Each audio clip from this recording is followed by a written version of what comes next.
Ever wondered why your quest for self-improvement feels like an uphill battle? It's a question that has probably crossed your mind. We live in an era where self-improvement is not just encouraged but seen as a necessary pursuit.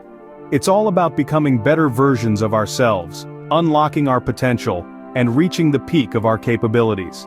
But here's an interesting paradox. The more we push ourselves to improve, the more we seem to feel inadequate. It's like running on a treadmill, constantly moving but never really getting anywhere. We strive for perfection, and yet, the finish line keeps moving further away. We keep chasing this elusive state of being better, and it always seems just out of reach. This is the paradox of self-improvement. The more we try to enhance ourselves, the more we feel the sting of our perceived shortcomings. So, what if the very pursuit of self-improvement is the problem? Excessive self-improvement is a trap. But why is it a problem? Let's delve into this. The pursuit of self-improvement can often lead to a feeling of constant inadequacy. You're always striving to be better, to do better, and in this relentless pursuit, you may start to feel like you're never quite good enough. This feeling of inadequacy can become a heavy burden, one that weighs you down and keeps you from truly appreciating your own worth. Moreover, excessive self-improvement can rob you of the joy of living in the present. When you're always looking ahead, always setting new goals, always planning for the future, you may forget to enjoy the now. Life becomes a never-ending to-do list, and the present moment with all its beauty and wonder can easily be overlooked. And then there's the anxiety and stress. The constant pressure to improve, to achieve, to excel can be overwhelming. It can lead to burnout, to mental and physical exhaustion. And the worst part? It can become a vicious cycle. The more you strive for self-improvement, the more stressed and anxious you become. And the more stressed and anxious you become, the more you feel the need to improve. This never-ending cycle of self-improvement can create a life of perpetual dissatisfaction. You're always chasing after the next big thing, the next goal, the next milestone.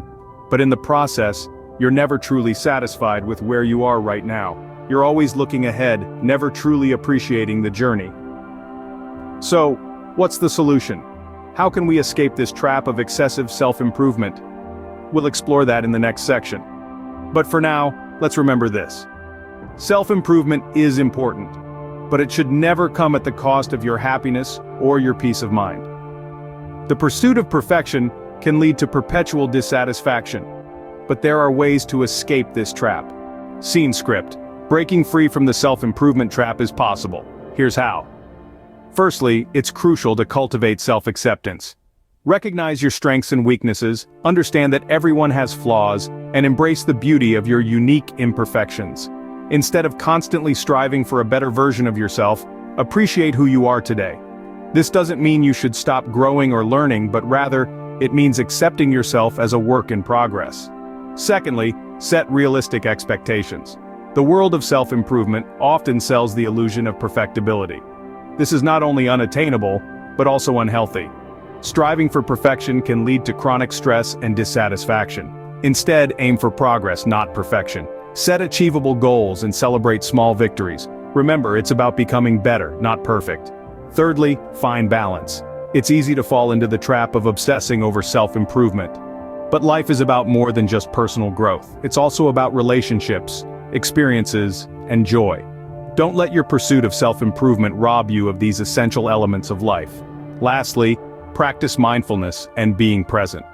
Often, we're so focused on future goals that we forget to live in the present. Mindfulness teaches us to appreciate the here and now, which can greatly reduce anxiety and increase happiness. Remember, the goal isn't to become a perfect version of yourself, but a better version of who you already are. So, what's the takeaway from all this? We've explored the paradox of self-improvement, how its excessive pursuit can ironically lead to a sense of dissatisfaction and stress. We've also discussed the potential solutions to this trap, like focusing on self-acceptance, setting realistic goals, and maintaining balance. It's essential to reflect on our personal self-improvement habits, to ensure they're healthy and beneficial. Remember, self-improvement isn't about achieving perfection, it's about embracing who you are while striving to be better, and that's a journey worth taking.